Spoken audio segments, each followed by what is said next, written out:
इस कार्यक्रम के प्रायोजक हैं रोजगार डेवलपर्स। नमस्कार, आप देख रहे हैं पल्स 24 न्यूज। मैं आपके साथ दिव्या पैन्यूली। वक्त हो चला है नेशनल बुलेटिन का, लेकिन उससे पहले नजर डालते हैं हेडलाइंस पर। चंडीगढ़ में दिवंगत आईपीएस अधिकारी के परिवार से मिले नेता प्रतिपक्ष राहुल गांधी। कहा, पीड़ित परिवार से किया वादा पूरा करे सरकार। मानेरस में राष्ट्रीय सुरक्षा गार्ड का स्थापना दिवस समारोह। केंद्रीय गृह मंत्री अमित शाह ने की समारोह में शिरकत। ट्रेनिंग सेंटर का अमित शाह ने किया शिलान्यास।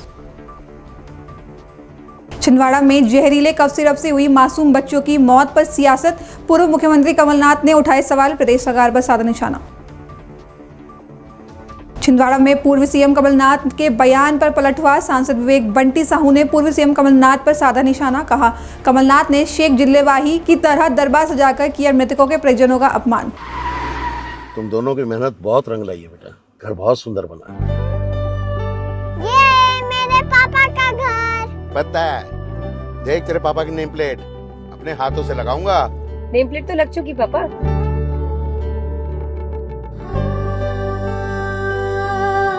असल मेहनत तो आपने किया पापा, मुझे इस काबिल बनाने के लिए। वो जिंदगी भर किराए के मकान में रहे, लेकिन तो आज ये घर मेरा नहीं, ये है मेरे पापा का घर।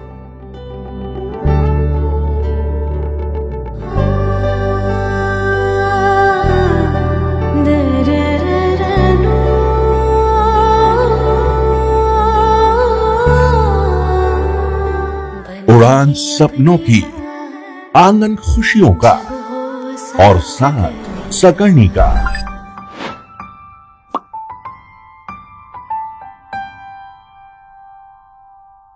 60 वर्षों से आपके साथ मनोरंजन और संस्कार का संगम, जाह्नवी मैगजीन।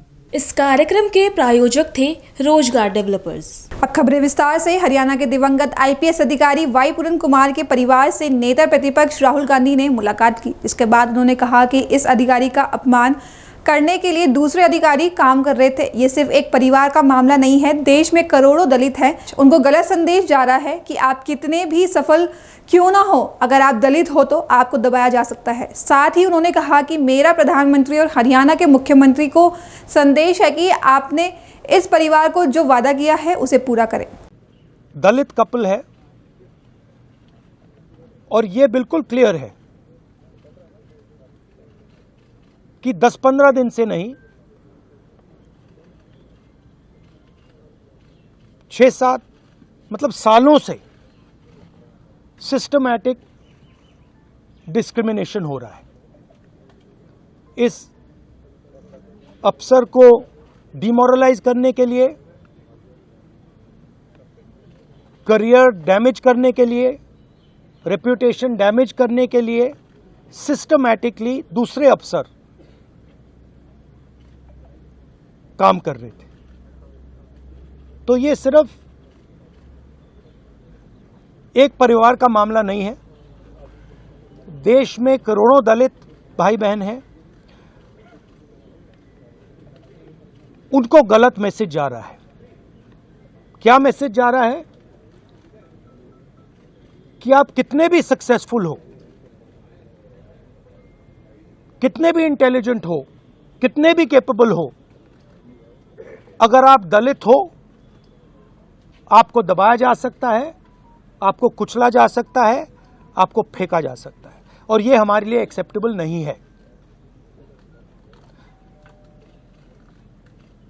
तो मेरा मैसेज है as LOP to prime minister of India, to chief minister of Haryana, आपने इन दो बेटियों को जो कमिटमेंट दिया है इसको आप पूरा कीजिए, और जो इनका फ्यूनरल है,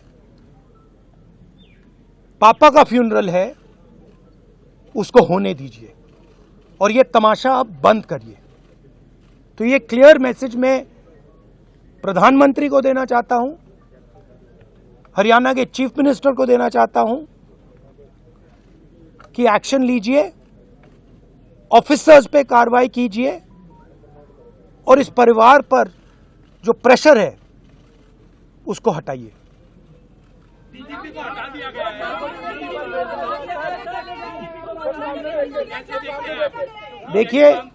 देखिए एक सेंसिटिविटी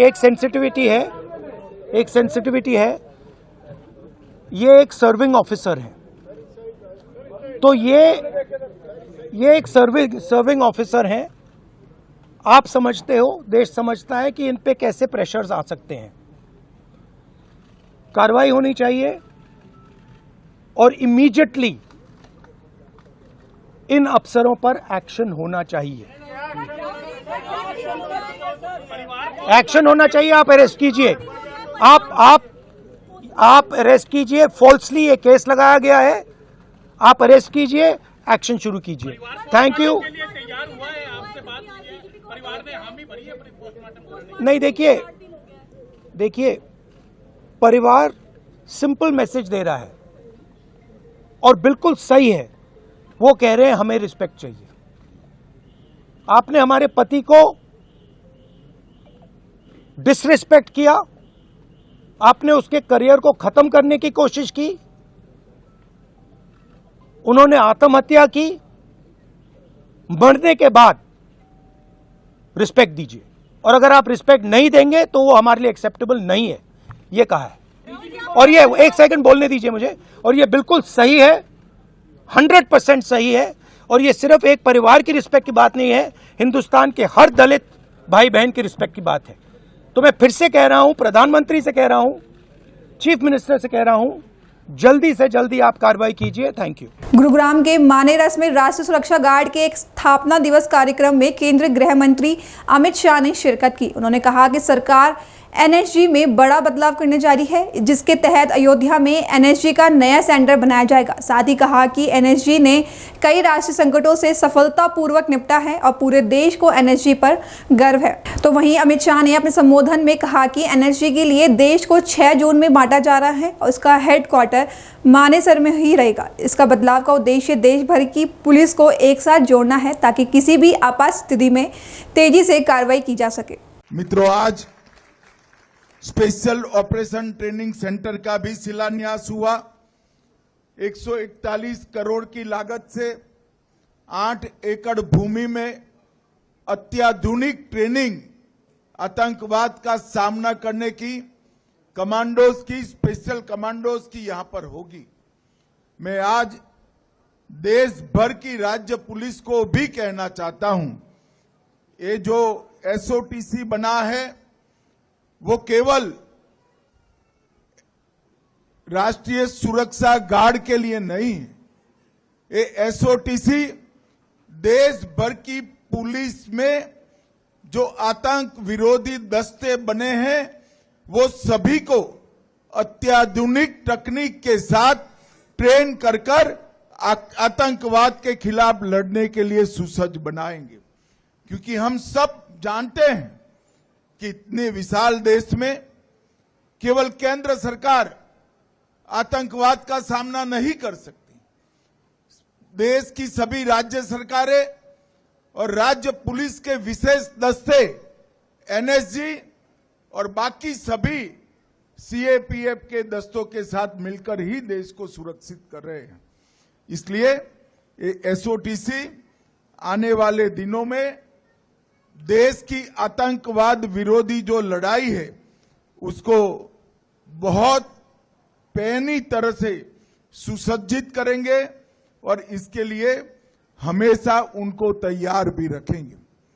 मित्रों, एनएसजी ने सर्वत्र सर्वोत्तम और सुरक्षा, ये तीनों मंत्र को जमीन पर उतारते हुए 1984 से ऑपरेशन अश्वमेघ, ऑपरेशन व्रत शक्ति, ऑपरेशन ढांगू, अक्षरधाम का हमला, बंबई पर का हमला, कई सारे राष्ट्रीय संकटों को बहादुरी से और अपनी कुने से राष्ट्र को सुरक्षित किया है।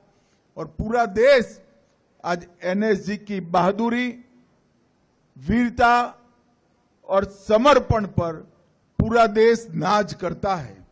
और आने वाले दिनों में हम एनएसजी के काम में भी बहुत बड़ा बदलाव करने जा रहे हैं। 6 हब अब तक एनएसजी के बन चुके हैं।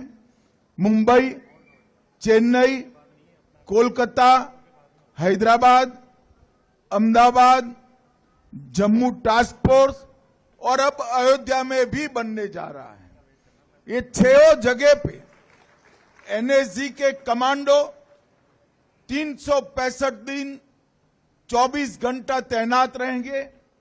उनके लिए वो सेंटर से इर्द गिर्द का एक जोन तय कर लिया जाएगा और वो स्पेशल कंपोजिट ग्रुप वो जोन पर आने वाले किसी भी अकस्मात आतंकी हमलों को मुंह तोड़ जवाब देने के लिए हमेशा उपलब्ध रहेंगे। छिंदवाड़ा में जहरीले कफ सिरप से हुई मासूम बच्चों की मौत पर अब सियासत अपने चरम पर है। इसी को लेकर पूर्व मुख्यमंत्री कमलनाथ और पूर्व सांसद नकुल नाथ ने राज्य सरकार पर निशाना साधा। कमलनाथ ने कहा कि ये बहुत ही दुख की बात है। मैं इस पूरे मामले के लिए राज्य सरकार को जिम्मेदार मानता हूं। साथ ही कहा कि दवाइयों की जो टेस्टिंग होनी चाहिए थी वो कभी की ही नहीं गई। आज भी पता नहीं कितनी दवाइयां ऐसी हैं जिनकी टेस्टिंग नहीं हो रही है। बड़े दुख की बात है ये। मैं राज्य सरकार को इससे जिम्मेदार मानता हूं कि उन्होंने दवाइयों की जो टेस्टिंग होती है वो कभी करी नहीं और अभी भी पता नहीं कितनी दवाइयां हैं जिनकी टेस्टिंग नहीं हो रही है। तो मुआवजे को लेकर क्या कहना चाहिए? जब 4 लाख रुपए दे रही है सरकार। अब मैंने सीएम से बात करी है और मैं लगा हुआ था कि सीएम और सरकार मिलकर कुछ और करे और जो मुझे करना मैं करूँगा। दवाई की आप इंस्पेक्शन करते हैं, टेस्टिंग करते हैं, इसमें 5% दवाइयों की भी टेस्टिंग। दवाइयाँ बेचना बिना टेस्टिंग के, ये मैंने कहा बैन लगाइए कि बिना टेस्टिंग के कोई दवाई नहीं बेच सकता। आज ये सिरप है, कल कुछ और होगा। और मुआवजा दीजिए। मैं लगा रहा सबके पीछे। मुझे इतना दुख हो रहा था, मेरी तो हिम्मत नहीं पड़ रही थी आज यहाँ आने की। ये भी बात बताऊंगा, हिम्मत नहीं पड़ रही थी कि इतनी दुखद बात और मैं यहाँ हूँ आपके बीच में। आपकी बात सुन के सब लगभग मैं सोचता हूँ 60-70% लोगों ने तो ये डॉक्टर सोनी से इलाज करवाया। सही बात है ना? और डॉक्टर सोनी ने वही कफ सिरप दी और इस कफ सिरप में निकला क्या? जहरीला तेल। जहरीला तेल निकला। अगर जहरीला तेल कोई पी लेगा मिलावटी मिला हुआ तो उसकी किडनी तो फेल होगी। तो मैं सबको श्रद्धांजलि अर्पित करता हूँ, सब बच्चों को। बहुत दुख की बात है। मुझे यहाँ आकर एक तरफ से तो खुशी भी हुई कि मैं आप सबसे मिल पाया, पर एक तरफ मुझे बहुत दुख भी है। आप एहसास नहीं कर पा रहे कि मुझे कितना दुख हुआ। और आपकी बातें सुनकर, माता जी की बातें सुनकर बहुत बहुत दुख हुआ।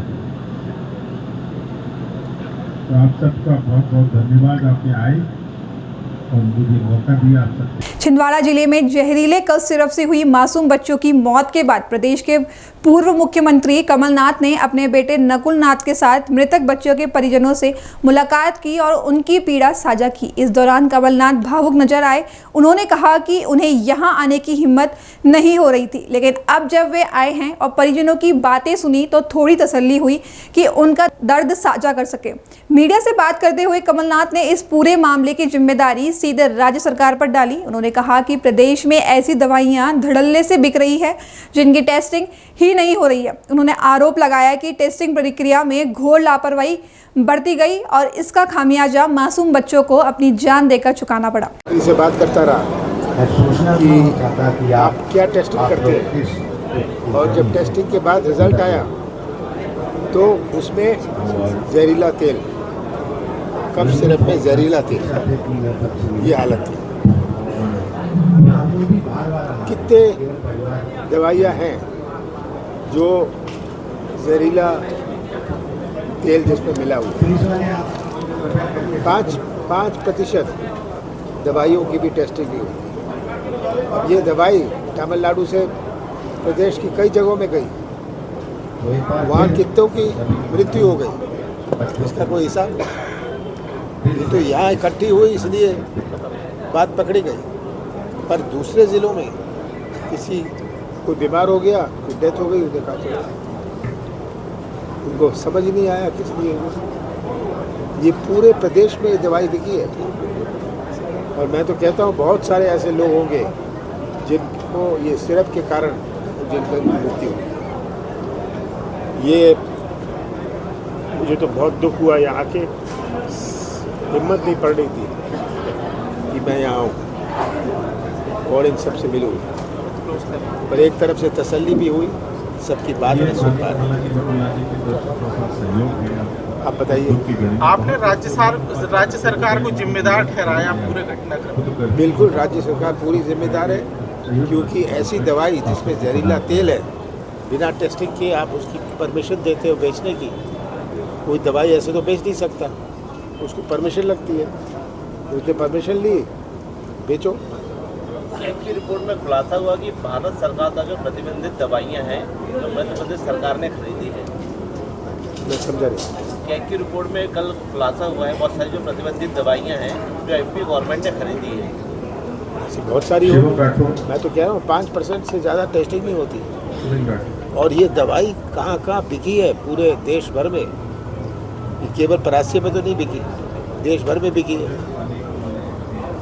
सर, ये जो कार्रवाई हुई इससे संतुष्ट हैं या और भी कुछ होना चाहिए? और भी होना चाहिए।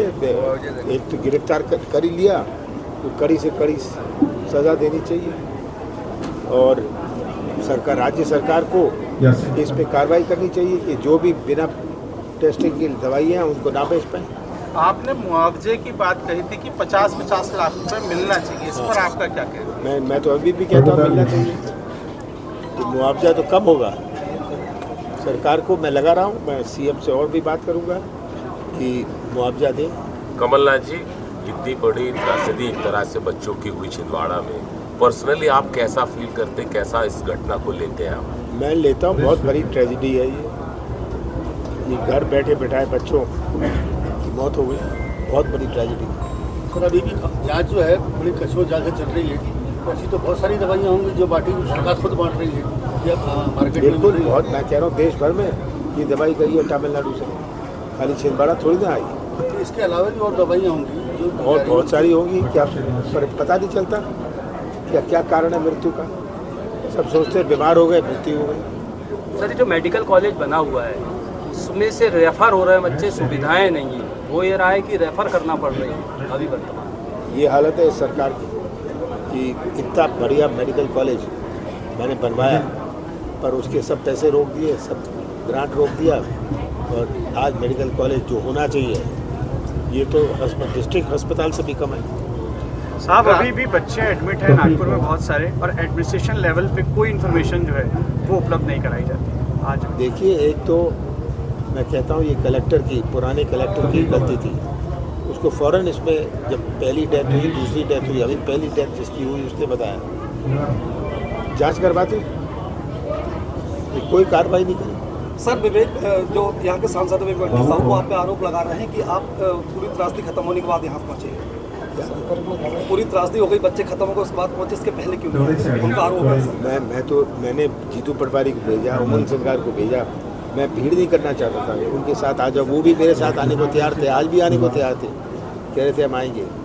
तो ये तो कहने की बात है, मैंने जो राज्य सरकार, अब बंटी साहू जाए और राज्य सरकार से 50 लाख रुपया मुआवजा दिलवाए। राहुल गांधी के आने की भी चर्चा है। हाँ, वो प्लान बन रहा था, अभी फाइनल नहीं है। सर, भाजपा का आरोप है कि कांग्रेस तमिलनाडु की सरकार से भी चूक हुई है। अब तमिलनाडु की सरकार की चूक से मैं जानता नहीं, ये तो इन्वेस्टिगेशन में, जांच में पता चलेगा कि उन्होंने कैसे परमिशन दी बनाने। वहाँ बनी, उन्हीं के अलावा भी डॉक्टर और डॉक्टर ने इलाज किया, उनके ऊपर कोई FIR दर्ज नहीं हुई। परिजन कह रहे हैं कि प्रवीण सोनी के अलावा भी और भी डॉक्टर ने इलाज। हाँ, 2-3 और डॉक्टर हैं। ज़्यादातर तो 60-70% तो ये सोनी के आ गए। चलो। छिंदवाड़ा में जहरीली कफ सिरप से मासूम बच्चों की मौत के बाद राजनीतिक बयानबाजी भी तेज हो गई है। एक तरफ पूर्व सीएम कमलनाथ ने कहा कि मौतों के जिम्मेदार मध्य प्रदेश सरकार है, तो वहीं छिंदवाड़ा सांसद विवेक बंटी साहू ने कहा कि कमलनाथ ने शेख जिल्लाही की तरह दरबार सजाकर मृतकों के परिजनों का अपमान किया है। सांसद ने कहा कि अपने रुतबे, घमंड और अहंकार के मध्य में चूट जिल्लाही शेख कमलनाथ की निठुरता से आमजन भली भांति परिचित है। आसमान पर उड़ने का ऐसा अंधाभिमान है उन्हें कि जमीन पर चलने वाले इंसान कीड़े मकोड़े ही नजर आते हैं। सबको विदित है कि आज पूर्व मुख्यमंत्री, कांग्रेस के वरिष्ठ नेता और अपने आप को सर्वश्रेष्ठ मानने वाले जिल्लाही शेख कमलनाथ जी का आगमन हुआ मृतक बच्चों के परिवार से मिलने का। हम सब लोग जानते हैं कि डॉक्टर सोनी ने दवाइयाँ लिखी और वो दवाई पीने के बाद बच्चों की मृत्यु हुई। आज जब वो मिलने गए तो यह बहुत ही दुखदाई है कि जहाँ उन्होंने एक शादी के लॉन में, मैरिज गार्डन में सब परिवारों को बुलाया, उनको सांत्वना नहीं दी और अपना दरबार सजाया। उससे दुखद बात यह है कि जिस लॉन में उन्होंने उन परिवार के लोगों को बुलाया वो डॉक्टर सोनी के परिवार के सदस्यों का वो लॉन है। क्या कारण है कि छोटी छोटी बात में आने की बात करने वाले 1 महीने बाद आए? डॉक्टर सोनी को बचाने की अगर रैली निकलती तो उसमें कांग्रेस के लोग जाकर के समर्थन करते हैं, और आज दुख व्यक्त करने वो आए, और दुख व्यक्त करने आए तो डॉक्टर सोनी के परिवार के ही मैरिज गार्डन में वहाँ पर उन्होंने दुख व्यक्त किया। हम लोग देखते हैं कि सभी तरह बात होती है कि कहीं ना कहीं उन बच्चों का जो निधन हुआ, जो उनकी मौत हुई, उसके पीछे हर कोई कहीं ना कहीं मानता है कि डॉक्टर सोनी का हाथ है, क्योंकि उन्होंने सचेत नहीं रहा और ऐसी दवाइयाँ लिखी। ऐसे व्यक्ति के परिवार के लॉन में जाकर के वो उन बच्चों के माँ बाप को बुला रहे हैं। एक तो उनका अपमान किया है और वो दर्द, उस जख्म को फिर से हरा करने का काम जिल्लाही शेख कमलनाथ जी के द्वारा किया गया। मध्य प्रदेश में रतलाम जिले के आदिवासी क्षेत्रों में खदानों के आवंटन और भू माफिया की ओर से जमीन कब्जाने के विरोध में आदिवासी समाज के लोगों ने कलेक्ट्रेट में प्रदर्शन किया और धरने पर बैठ गए। प्रदर्शनकारियों ने अपर कलेक्टर को ज्ञापन देने से इनकार कर दिया और उनके कलेक्ट्रेट मिशा सिंह को बुलाने की मांग पर अड़ गए। जब प्रदर्शन के करीब 2.5 घंटे बाद कलेक्टर ने महिलाओं से कहा कि आपके गांव आकर समस्याएं देखूंगी। अभी के लिए बस इतना ही। देश विदेश की खबरों से जुड़े रहने के लिए देखते रहे पल्स 24 न्यूज़। तब तक के लिए नमस्कार। तुम दोनों की मेहनत बहुत रंग लाई है बेटा, घर बहुत सुंदर बना है। ये मेरे पापा का घर। पता है, देख तेरे पापा की नेम प्लेट अपने हाथों से लगाऊंगा। नेम प्लेट तो लग चुकी पापा।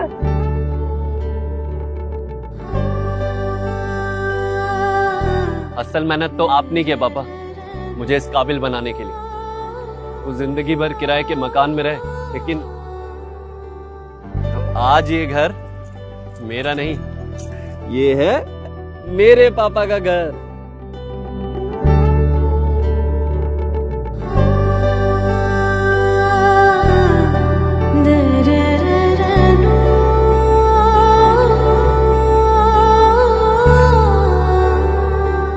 उड़ान सपनों की, आंगन खुशियों का और साथ सकर्णी का।